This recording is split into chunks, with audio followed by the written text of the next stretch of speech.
going on, YouTube? Thanks for tuning into the channel. Your boy Devin Coates. I'm coming to you here with a video. This is just basically on happiness and being secure in yourself, and something I've just been thinking about the past few hours, past couple days. So in our age and time, there's a lot of information, a lot of bombardment of different things that are being thrown at you constantly, whether it's social media, whether it's going out, the type of job you have, just a general feeling of being lost. For the most part, it's very easy to fall into the trap of looking outside of yourself for fulfillment, for happiness, for a security. And this could be in anything. This can be in a salary, this can be in a relationship, this can be in material things, this can be in constantly having to be doing things. And one thing I just generally find for myself, I'm not some crazy expert, but generally where happiness really comes from is from within.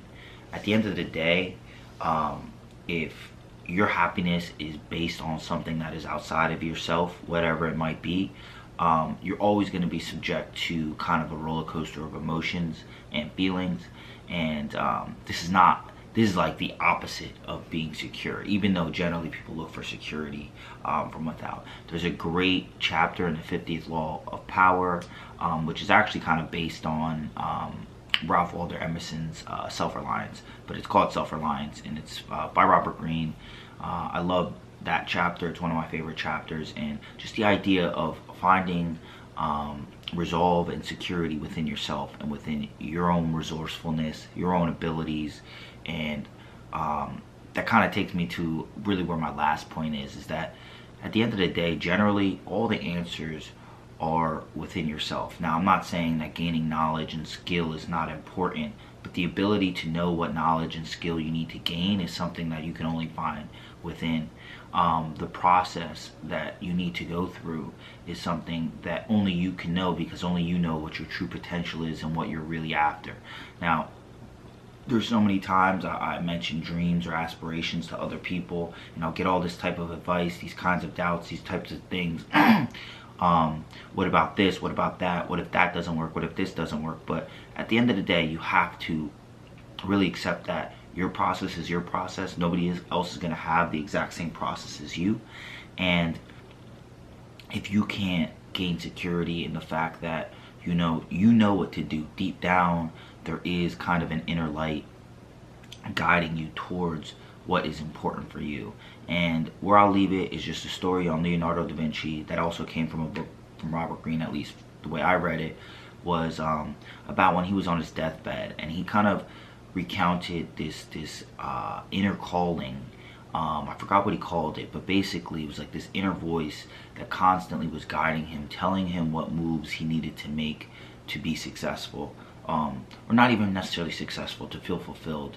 And it went from him stealing stationery from his father and drawing birds in the forest to all the decisions he made through his life. And he was just really thinking about what this was and how many people have talked about different things like this. I think Socrates called it a demon that told him what not to do, and many others. But sometimes if you just sit down and just kind of are quiet, I try to do meditation every morning. I do more of a guided meditation, but I have done meditation just sitting there focusing on my breath.